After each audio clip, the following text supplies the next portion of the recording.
সেই মাদ্রাসার উৎপত্তি থেকে আমাদের সারা পৃথিবীতে যে সমস্ত কওমি মাদ্রাসা আছে, এই সব মাদ্রাসার উৎপত্তি হইল মসজিদে নববীর দারুস সুফা নামক সর্বপ্রথম মাদ্রাসা কায়েম করেন আল্লাহর হাবিব সাল্লাল্লাহু আলাইহি ওয়াসাল্লাম।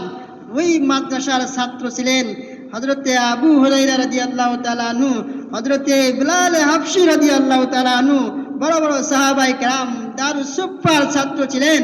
হযরতে আবু হুরায়রা রাদিয়াল্লাহু তাআলা আনহুর ব্যাপারে আবু হুরায়রা রাদিয়াল্লাহু তাআলা আনহু বলেন যে, আমার মুহাজির ভাইরা যারা ছিল তারা ব্যবসা বাণিজ্য নিয়ে ব্যস্ত থাকতো, আর আনসারি ভাই যারা ছিল তারা কৃষি কাজ নিয়ে ব্যস্ত থাকতো।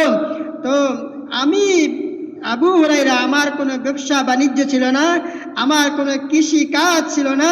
আমি রাসূল আকরাম সাল্লাল্লাহু আলাইহি ওয়াসাল্লামের দারুস সুফা মাদ্রাসায় পড়ে থাকতাম।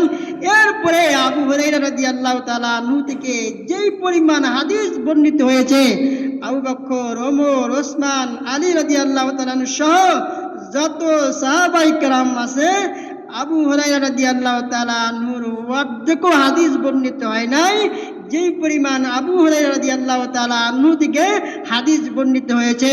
তো সেই আবু হুরায়রা রাদিয়াল্লাহু তাআলা আনহুর কারণেই আমরা নামাজের মাসলা মাসাইল জানতে পেরেছি, হজের মাসলা মাসাইল জানতে পেরেছি, কুরবানির মাসলা মাসাইল জানতে পেরেছি।